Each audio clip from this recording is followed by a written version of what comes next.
Well, hi there and happy 4th of July. It's Sandy Allnock here, and I've got a little video for you, of course, for the Tombow blog skip.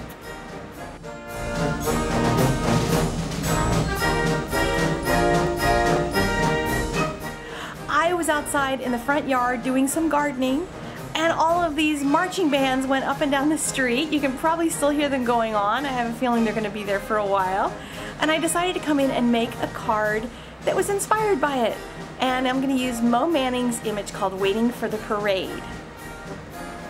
So here's the supplies we're going to need for this card that we're going to make today. This is an AnyHero card using a score buddy and a piece of cardstock that's cut the long direction, two 4-inch pieces of heavy navy blue cardstock, white for the inside, an image, and some medium blue for layering. Now this is the fun adhesive we're going to try out on this one, and these are Fastener Tabs. They're Velcro. It's two-sided Velcro. And of course my trusty stamp runner. And of course some colored pencils. So I'm going to color the image using these pencils from Tombow, and I wish I knew how to say the name of them. They're Irojiten or Irojiten, whatever that word is and however it's pronounced. I'm speeding the coloring up 175% so that it's way fast. It's not quite twice, but it's up there. Because I don't want you to be here all day long while I color. I want you to go out and enjoy your 4th of July weekend. So I'm putting on a base coat of Ecru. That's the first color. And with most things I try to start with my lightest color because then it lets me see how much more I need to add by the time I get to the darks. So this red color is called, I'm looking at the pencils while I do this, Maroon. Surprise, surprise. This color is actually going to change a lot in the baby oil portion of this, so get a good idea in your mind of what color you think this is and then see what it does with the baby oil. The Ecru color is very, very, very light, so there's not a whole lot of it that's going to remain, but it's just a really light base coat. This color is called Hydrangea, not Hydrangea, but Hydrangea Blue. So it's a little bit, I don't know what hydrangea means. I always thought hydrangea was the flower, but there you go. This is what you get when I'm vamping while I'm coloring for a long time.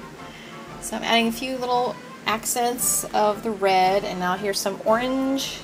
The orange pencil is called Dazzling Sun for the little doll's hair, and then just a black pencil for the shoes on the doll.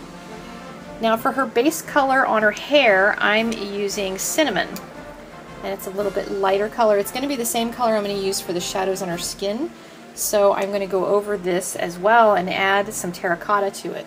So it'll make it much richer and darker so that her face and her hair don't look like they're the same. But with most colors, you can combine them with something different to make them kind of look a little bit different. Now we've got a little bit more of the hydrangea blue there, giving her, I think that's her purse or her shorts, I'm not sure which. And we'll give her some red socks. She might have white socks on, but red socks will make the shoes pop more and they'll look more white next to red rather than having them both be white. So now I'm just going to start adding my shadows with a color called Hyacinth Blue. And so this is the shadows on the white portions of the image. Now I'm going to go back in with the darker blue, the hydrangea, on the inside portion of all the pinwheel sections and color all of those in. And then I'll add just little tiny, this is going to be a white and blue pinwheel, so I'm going to add little bits of the hyacinth blue just to add some dimension to it without making it anything other than white, because I want that to be a white and blue pinwheel. So now I'm going to add some shading on her face, just kind of going to add it on one side. And you can see I'm just kind of making lines on it. I'm not being real super tidy with it because the baby oil is going to smooth a lot of that out for me. Now whatever brand of pencil you use, these are, like I said, the Tombow Irojiten or whatever you call them. Different pencils react differently, so make sure you try out your pencils and try out everything before you start going on your final image and see how it reacts with different colors, because there are some colors that are going to react more than others. So I have some baby oil in the cap of my baby oil jar, and I'm just going to start applying it onto the image. Now I've tested it out ahead of time, and this little paper stub is actually going to pick up a little bit of the color. So I'm starting with my blues first because I want them to not discolor the other things. And so now I'm coloring off, scribbling off a little bit to try to get rid of some of that color.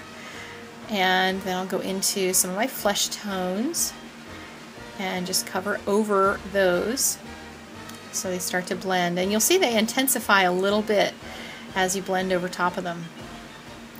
And you can go back in with the pencil and add more on top when you're all done with your blending and blend again.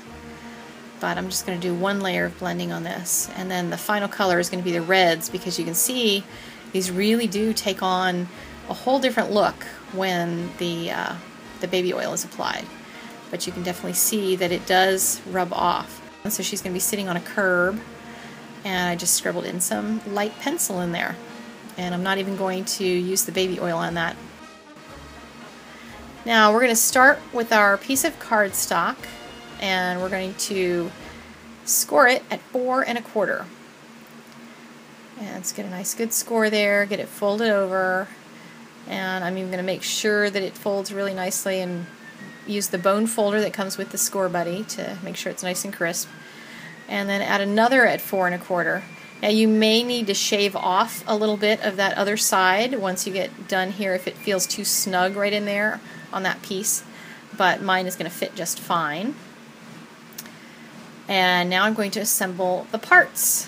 I showed you that I have this 4x4 blue, this navy blue, and I want to be sure that my image pops against something, so I'm going to put it against the navy blue and have plenty of adhesive on this because I need heavy cardstock in order for these Velcro tabs to work properly and not bend the card all the heckin' back.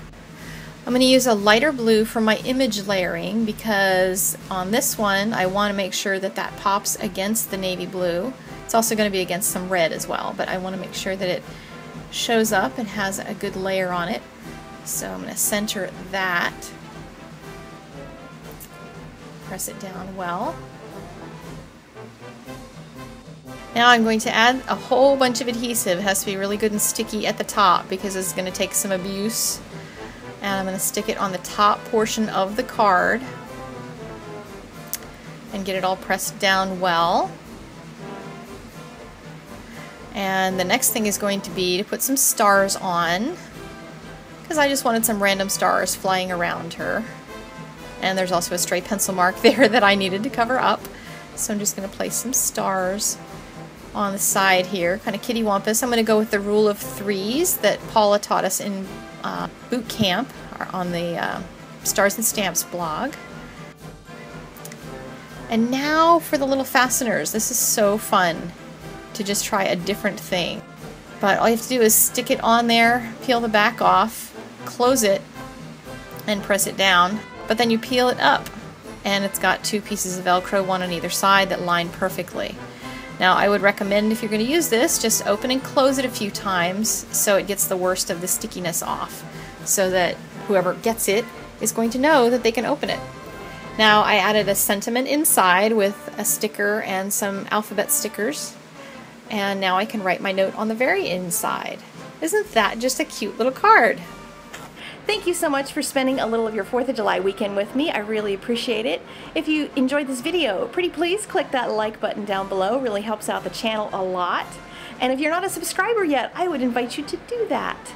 I also wanted to send out a huge congratulations and thanks to Chris, our Midwest shipper, who has now been with us 5 years as of July 2013. That's amazing. She is one of the most dedicated and hardworking people that I know. And she's also going to be crossing her 1 millionth card milestone this month. How crazy is that?